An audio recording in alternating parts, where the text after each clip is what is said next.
Hi, boys and girls. Nana Sharon here with Bella and Posey, and Papa is behind the camera. Today I want to read you a story, so let's sit down, fold our hands, and get ready to listen. Today's book is Froggy Goes to School. Froggy Goes to School by Jonathan London, illustrated by Frank Remkowitz. It was the first day of school. Froggy woke up and looked out the window. The sun was high in the sky.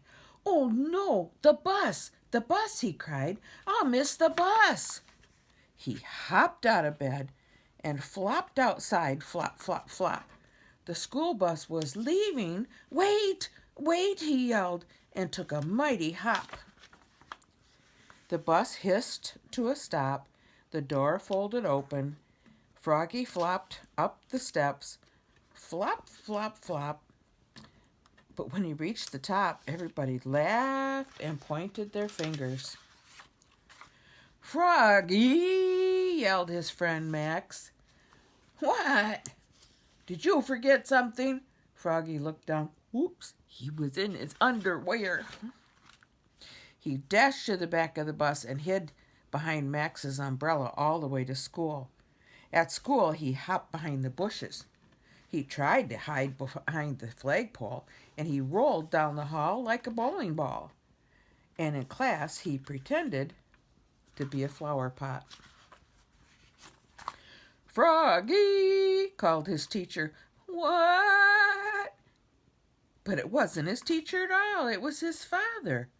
Froggy rubbed his eyes. He had been dreaming. He was still in bed. "Rise and shine, Froggy," said Father. "It's the first day of school." This time, Froggy got all dressed. Zip, zoop, zup, zut, zut, zut, zat. Then he flopped into the kitchen. He tried to pour milk on his bowl of flies, but the carton flew out of his hands. "You're just nervous about school, Froggy," said his mother. "Everybody is the first day." "Not me," cried Froggy. And together they leapfrogged all the way to the bus stop. Flop, flop, flop. At school, Froggy found his name tag on his table. He liked his name. It was the first word he knew how to read. Froggy. It was the only word he knew how to read. Froggy. He read it aloud, louder and louder. Froggy. "Froggy!" cried his teacher, Miss Witherspoon. "What?" "Hush, dear, it's time to pay attention." But it was hard to pay attention. He squirmed. He looked out the window at the falling leaves. He felt like a leaf falling, falling. Whoop, plop. He fell out of his chair. Oops. "Kindly stay in your seat, dear," said Mrs. Witherspoon. "We'll sit on the floor at circle time." At circle time, Miss Witherspoon said, "Now, children, today I'd like you to tell us what you did last summer. Who wants to go first?" Froggy shouted, "Me, me, me, me, me," and so did Max. Miss Witherspoon went, and everyone went with her. Then they grew very quiet. "Now, one at a time," said Miss Witherspoon. When Froggy's turn came, he jumped up and said, "Last summer I learned how to swim." And he sang, "Bubble, bubble, toot, toot, chicken airplane soldier." Everybody jumped up and joined in.